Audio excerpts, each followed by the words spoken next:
A troubling new report from the CDC shows the number of deaths by suicide among adolescents and young adults is on the rise. Experts say the increases have been driven by a number of factors, including stress, social media, and the pandemic.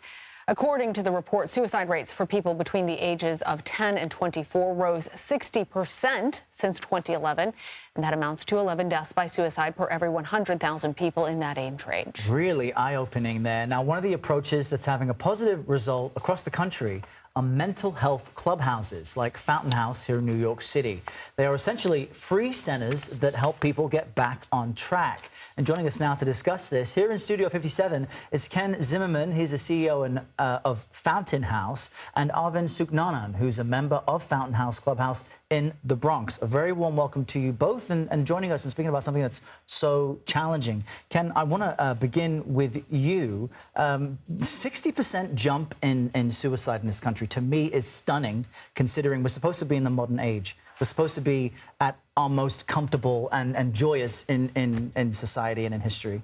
Why do you think there is this dramatic uptick all over the place? So partly, as the CDC report suggests, there's no single cause, but what is unquestionably clear is that we have a pandemic of loneliness, of isolation. And as a result of that, we're seeing a decaying of many of the ways in which all of us get support. We all need people, place, and purpose.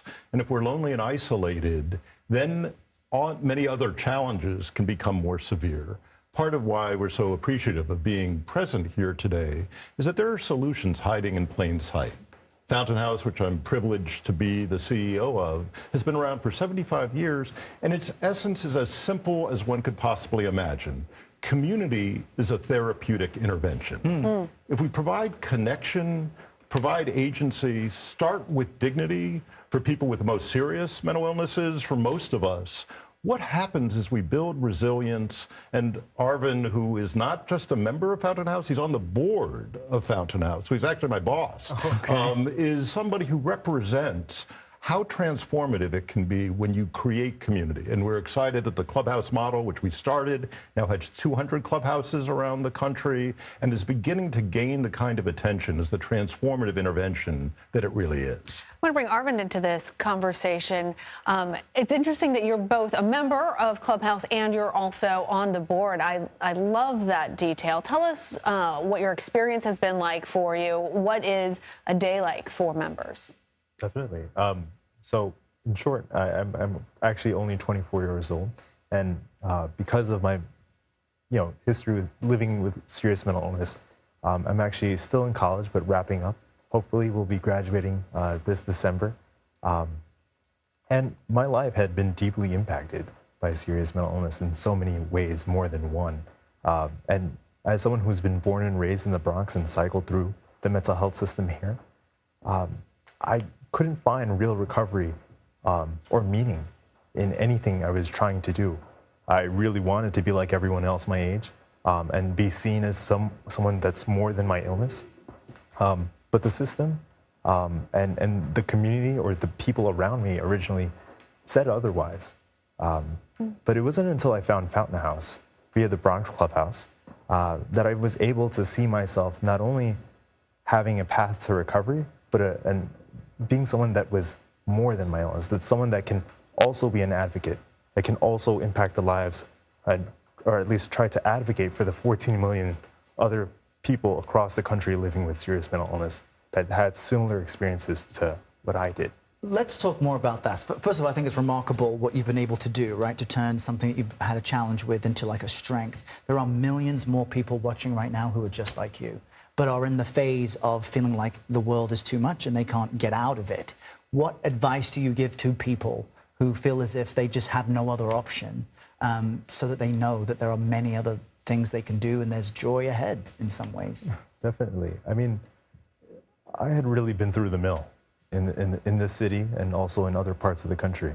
I had been hospitalized over 20 times in just the span of 4 years, from ages 15 to 19.